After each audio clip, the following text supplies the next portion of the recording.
ඊළඟට රුවන්වැලි මහන්සෑයේ තව අසද්දෘස බවක් තියෙනවා. ඒ තමයි රුවන්වැලි සෑයේ මැද මැණික් වලින් බෝධීන් වහන්සේ මේ නිර්මාණය කරලා ඒ බෝධීන් වහන්සේගේ වටේ රත්තරණින් කරපු බුදු පිළිම 16ක් තියෙනවා.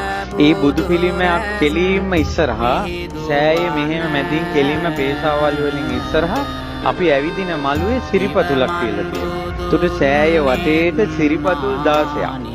ඒ සිරිපතුල් 16 තියෙන්නේ ධාතු ගර්භයෙන් නිර්මාණය කරනකොට ප්‍රතිමා 16ක් සෑය ඇතුලේ තියෙනවා.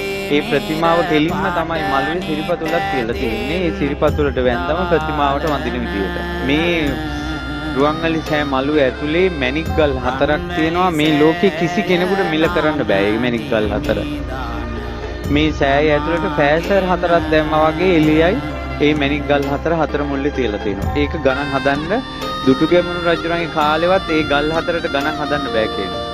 අදටත් ධාතු වංශේ තියෙනවා රුවන්වැලි සෑය ඇතුලේ තියෙන මේ මැණික් ගල් 4 වටිනාකම ඒ රජ කාලෙවත් ගණන් හදන්න බෑ කියලා. ඊළඟට දුටුගැමුණු රජුරෝ සක්දෙවිඳුගේ කරඬුවේ ධාතු ද්‍රෝණයක් ධාතුන් වහන්සේලා ඇතුලේ පැදකුණු කරලා අධිෂ්ඨානයක් කළා මේ උතුම් සෑරජානන් වහන්සේ බොහෝ දෙනාට සිත සල්සන බව සත්‍ය නම් අපි බොහෝ පින් රැස් කරගත්ත බව සත්‍ය නම් මගේ ශ්‍රද්ධාව සත්‍ය නම් මේ ධාතුන් වහන්සේලා කරඬුවේ තියෙන්නේ නැතුව ධාතුන් වහන්සේලා එළියට ඇවිල්ලා බුදුරජාණන් වහන්සේගේ රූපේ මැවෙන්න ඕන කියලා. අර ධාතුන් වහන්සේලා කරඬුවෙන් උඩට මතුවෙලා බුදුරජාණන් වහන්සේගේ රූපේ ධාතුන් වහන්සේලාගෙන් සැකිල්ල හැදිලා 이르දියෙන් මස් නහර කෙස් පවා පිහිටියා. තුන් ලෝකෙම බුදුරජාණන් වහන්සේගේ රූපේ ඒ විදිහටම මැවිලා තියෙනවා ඇතුලේ මේ රුවන්වැලි මහා සෑරජාණන් වහන්සේ තුල. ඇස්පිය හෙලන්නේ නැති මොහොත පමණයි තොල් කොට සංගල සොලවන්නේ නැති මොහොත පමණයි හුස්ම ගන්න නැති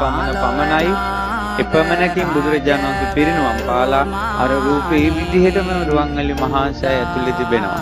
මේ බුදුරජාණන් වහන්සේ මුණ ගැහෙනවා වගේ එන්න සුදුසු තැන. ලංකාවේ මිනිස්සු බුදුරජාණන් වහන්සේ මුණ ගැහෙන්න එනවා නම් එන්න ඕන සුදුසු තැන තමයි ස්වර්ණමාලී මහා සෑරජාණන් වහන්සේ. තමන්ගේ ජීවිතේ ශෝක සංසාප නිවා ගන්න සුදුසු තැන. ඉතින් බොහෝ දෙවි දේවතාවුන් වහන්සේලා 330යි.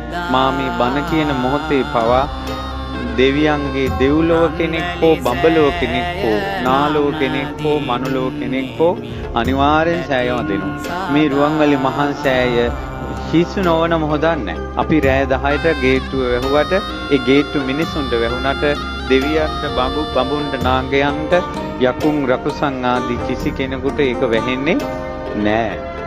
ඒ නිසා තමන් හරි පංචශීල පද පහේ තමන් දැකිලා ඉන්නවා නම් තමන්ට බුදුරජාණන් වහන්සේ ගැන තියෙන ආදරය සෙනෙහස සත්‍ය නම් තමන් මලක් හරි පුදන්නේ අවංකව නම් මේ සෑරජානන් වහන්සේ වැඳලා තමන්ට පිහිට ඉල්ලන පමාව ප්‍රමාණවත්. ඒ බුදුරජාණන්